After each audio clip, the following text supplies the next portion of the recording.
Hi everyone, it is, well, first off, thanks for stopping by. Welcome to my channel. This is Cudi Unravelled. So, I'd like to explain in full, but I tell stories better once I script it first, and it doesn't take very long to do so, especially when you work with the divine. And now that's not something to, well, it is something we could brag about, but that's not the point of it. Point is to tell a story that's relatable. And my point in sharing this to you is that we can all do it. We can all access it. So I see what the divine means about others misconceiving my confidence for arrogance. I'm working on that gray area, and while I can't continue to the air of hate upon my life cycle, my growth process, or perhaps active choice of delay in theirs, I simply observe by borrowing a pair of their shoes. What makes another feel entitled to project their distaste over someone who's willingly sharing an act of expansion, veering to breakthrough, one that requires the support of self when there's slim to none given on the external? Is this their version of empowerment or entitlement? Would it not be less wise to fulfill this need or void through others? While Spirit continues to tell me to let go of these burdens of judgment, I can't help but notice the value in diving deeper to this trigger. The seeds of hate actively create cyclical patterns of lower vibing bonds. So not only are the immediate affected, but the soil is effectively tainted. When we see it in the light of future seeds being planted, such that of potential bonds, we can expect to derive an experience from future experiences. This means that if I were not to make the effort to create balance from within, that I could create imbalance in others by seeking or reaching for favor from them. There were a lot of spiritualists I thought I looked up to because of society's vote system, indicative of their value system, of ours, in fact. I then realized they are no better than I am. There is no true power in numbers when integrity is lacking. So, my advice to you and to myself is to stick to the truth, to your truth, and stray away from the diagnosis of others who are burdened by their own barriers to growth. They are just regular people who happen to find popular vote within the formula to find success, whether that be through the means of complying with unspoken memos of codes of conduct or elaborating it in gestures of judgment, adding to the downfall of others. I have to let it go. Ultimately, the bones to pick are simply for those that lack proper form. Don't let others get to you, as they tend to mistake your kindness for weakness, your excitement for arrogance, your drive for your strife, and your abilities as threats. If they rain on your parade, even if it's through an underhanded phrasing of words, let them be the rain that feeds your crops. Let them do the work in the making of your becoming. Smile through the choices you make, not theirs. So let them do you a favor and allow them to trip on their own feet and swallow their own words to realize the depth of the Five of Pentacles energy so you don't have to. These are blessings in disguise. While Spirit would like us to let go of things and people when they've reached their expiry date to our highest good, they want us to stand up for ourselves, look our battles straight in the eye before we say goodbye. So one more thing, do not feel bad if you feel like you haven't made any headway in letting go.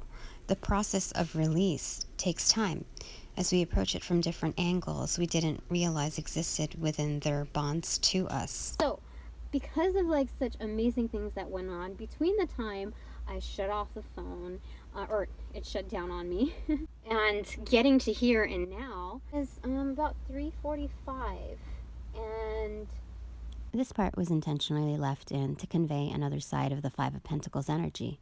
It tells us that when we strive so much to move out of the lack mindset, that we may tend to overreach.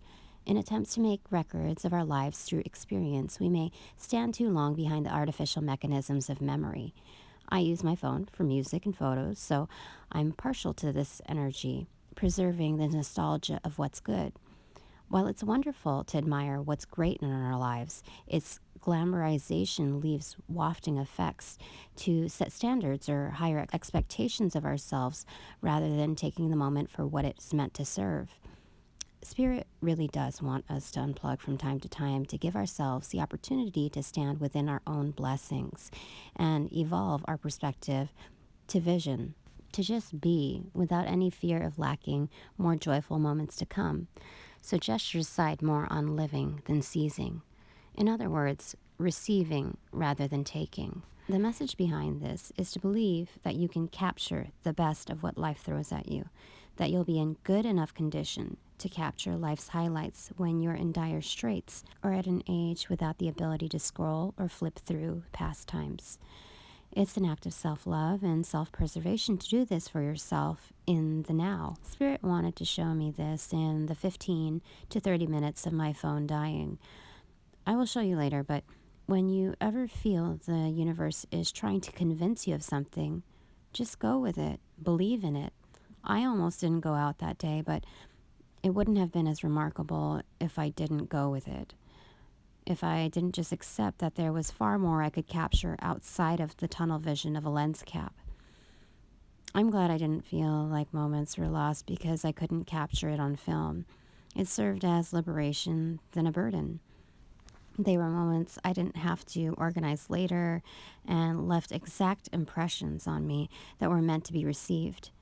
There is a sacredness in story, but how much of it can you tell if you side more on the reporting than the living of it? The most important lesson is to be forgiving when it comes to the Five of Pentacles energy.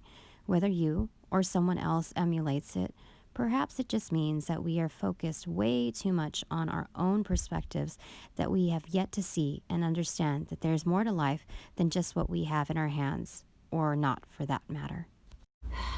That was only 15 minutes or so, maybe 30 minutes, in total 1:23 on the clock. It was really cool how all of that happened.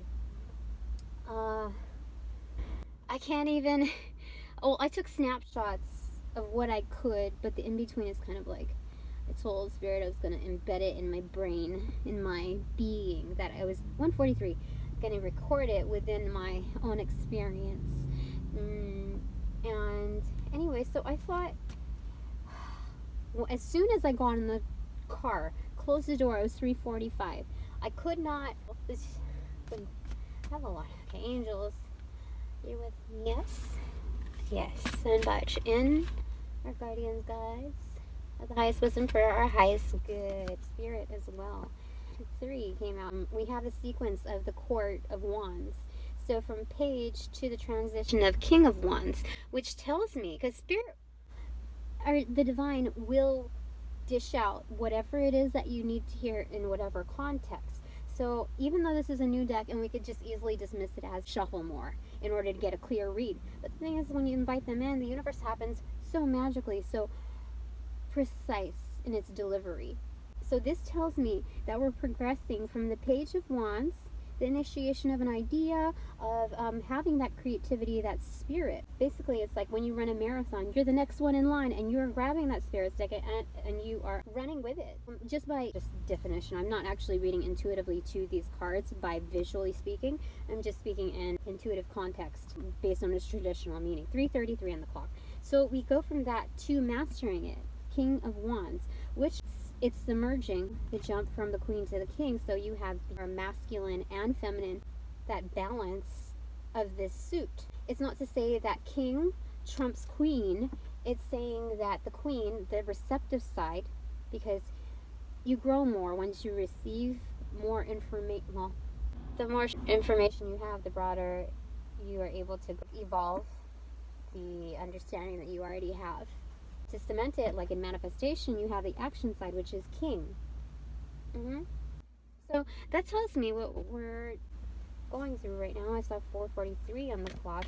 I don't know. Angel number 443 actually means a lot and is applicable to the message of this reading. It's meant to build endurance, knowing we have their support. We've opened up to our calling, and the growth expression is conveyed within the court, the higher arcana of the minor of this suit.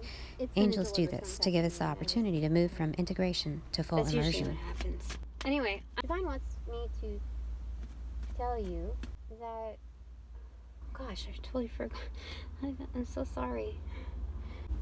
Yeah, to go with the flow of things, that I'm just an example to show you like a case study, like a sampling of what it's like, so that if you have trouble even initiating, let alone keeping faith in the divine to come through, that you'll see different notes of their expression within this harmonious agreement. Anything else? Angels, spirit, ancestors. That's one. We have the Two of Pentacles, balance. Oh my gosh, this. I have no idea. Okay, so I'm gonna remember this. Okay, Two of Pentacles, balance. What we were just saying, at the pinnacle, standing on a foundational column. It's not just a solid column, but there's an element of balance also, where the Fool is usually depicted also on like a top, like that pinpointed piece.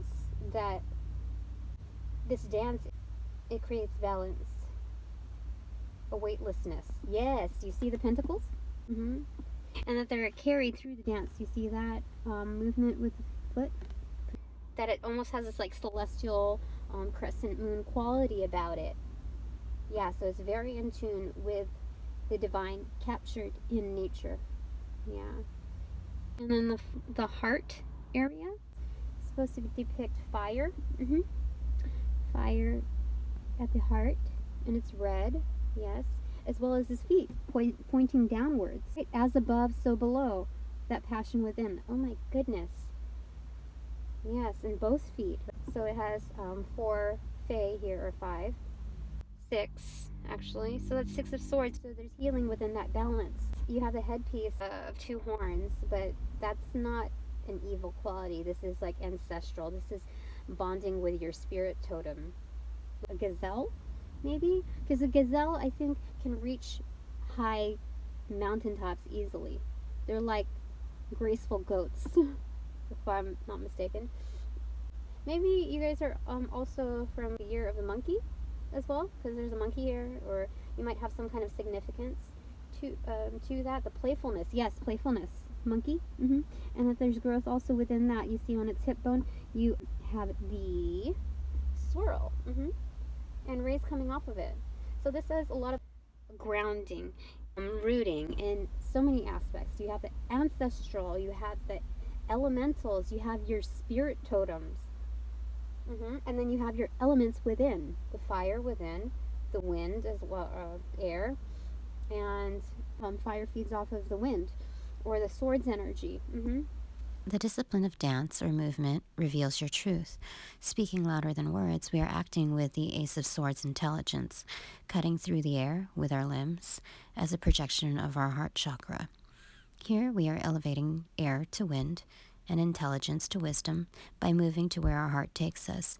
This empowers the fire within to naturally create balance and flow with whatever we take on. So, excuse me.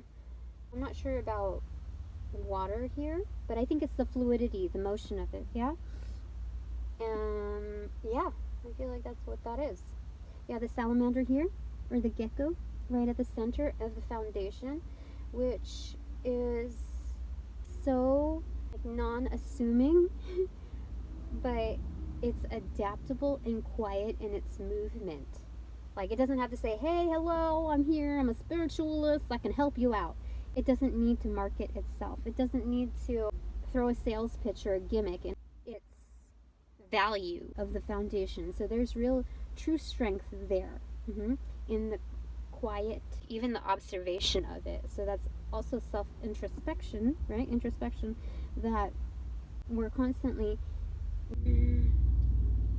surveilling the land, the column, the foundation which you stand upon, acting as your own support system through that earthing effect. Yeah, that's what that is.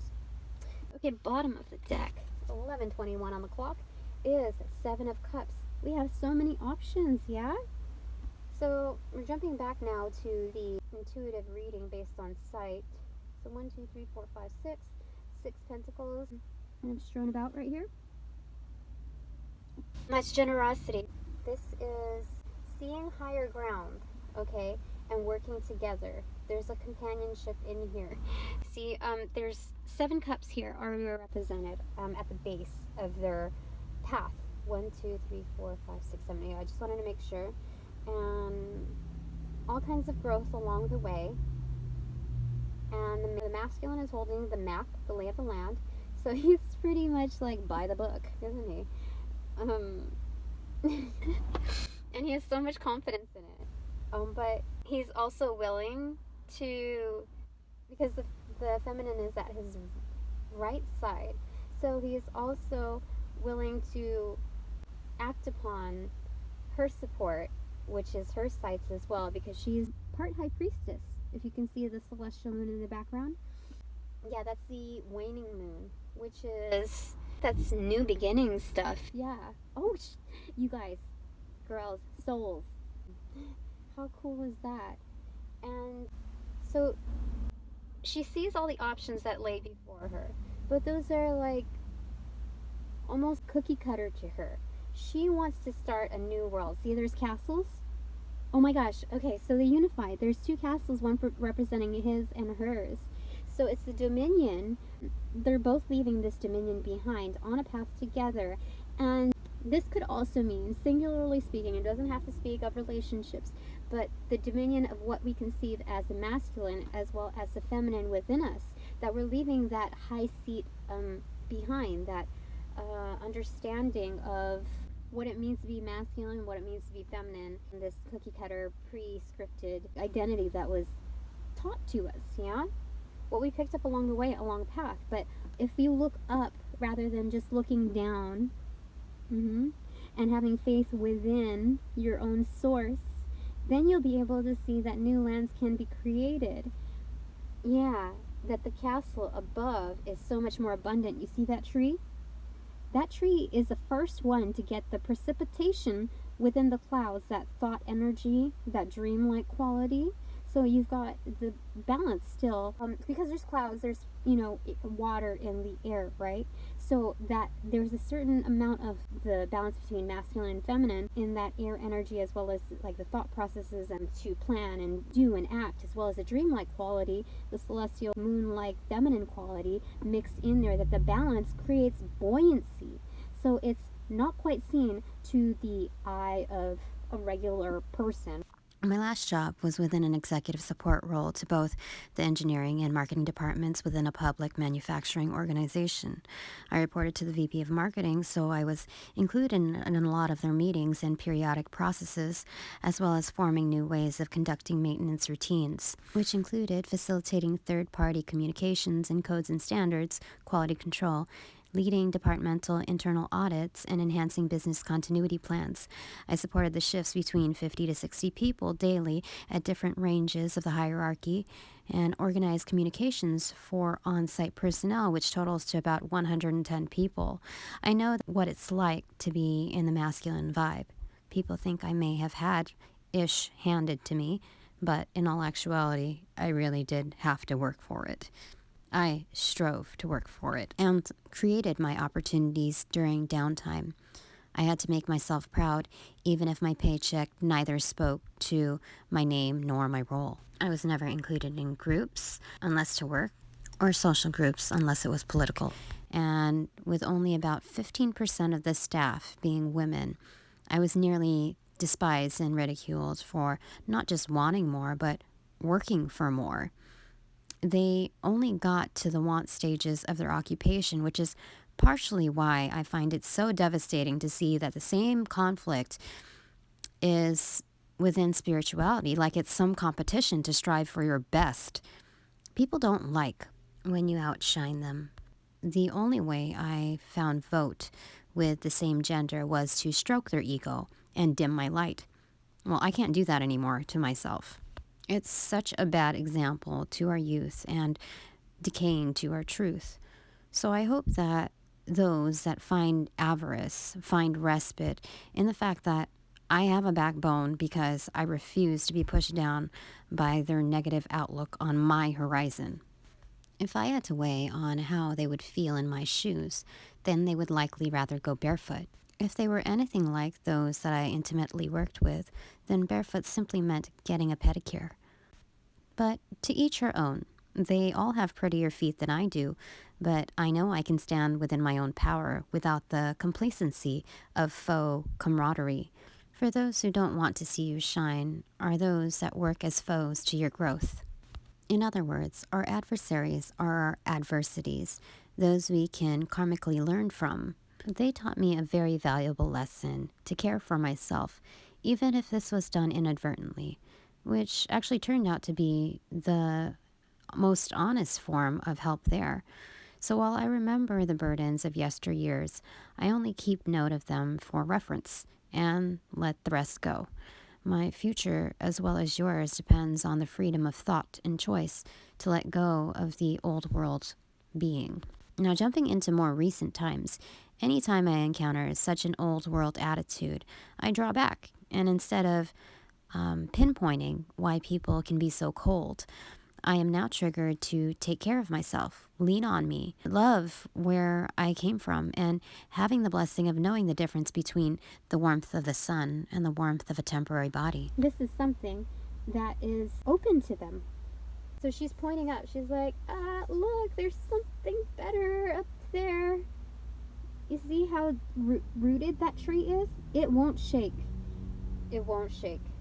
It's actually like an orchid, right? Where the roots are exposed in order to get appropriate ratio of water from the air. And oxygen, whatever.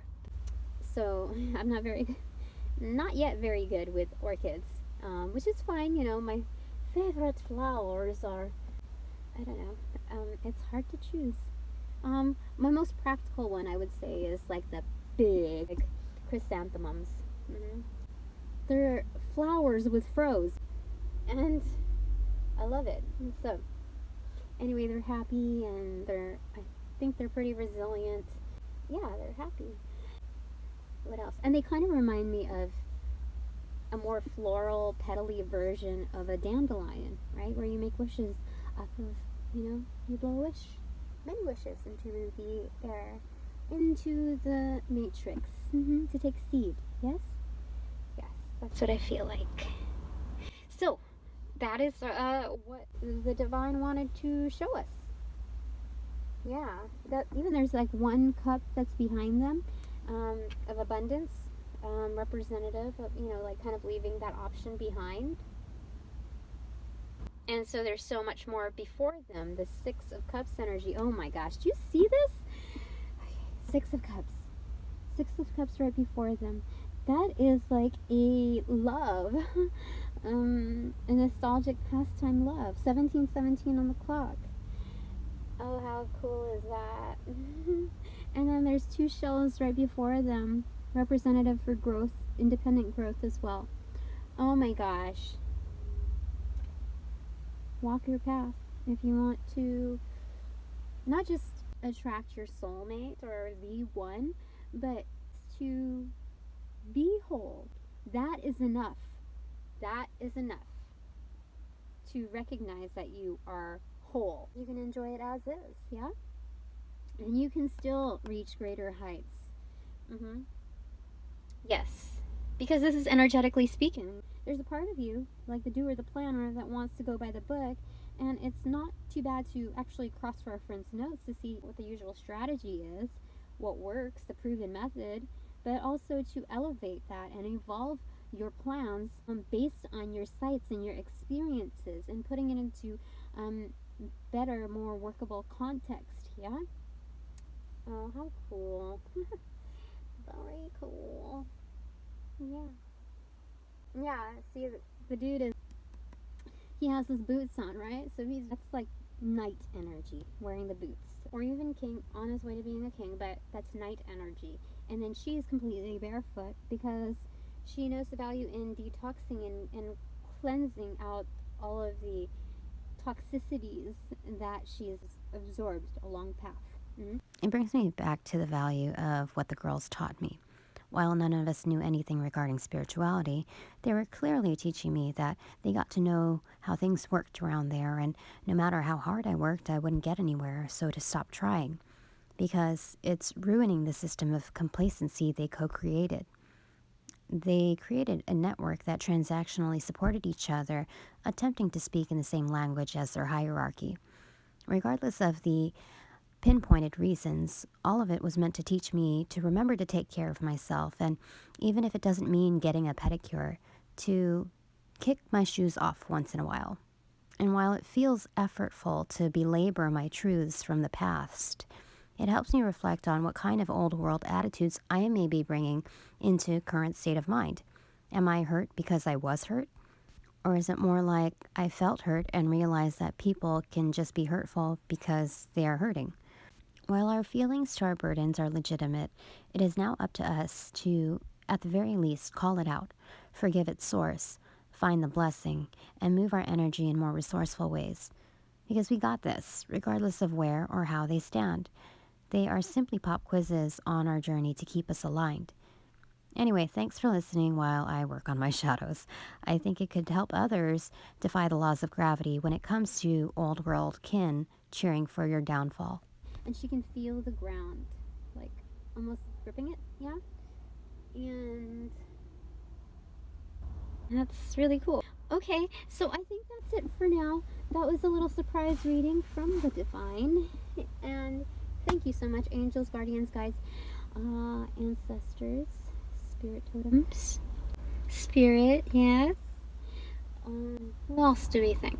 Our higher selves coming through.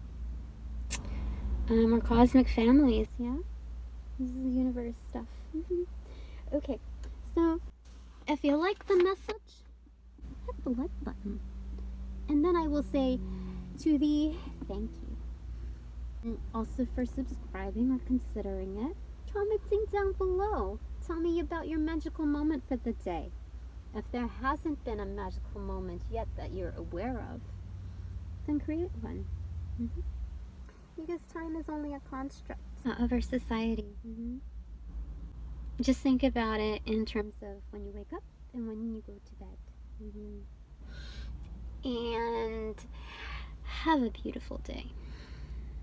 Yes. Blessings to you all. And well, I'll see you the next time. Yeah? This is not the end, it's only the beginning.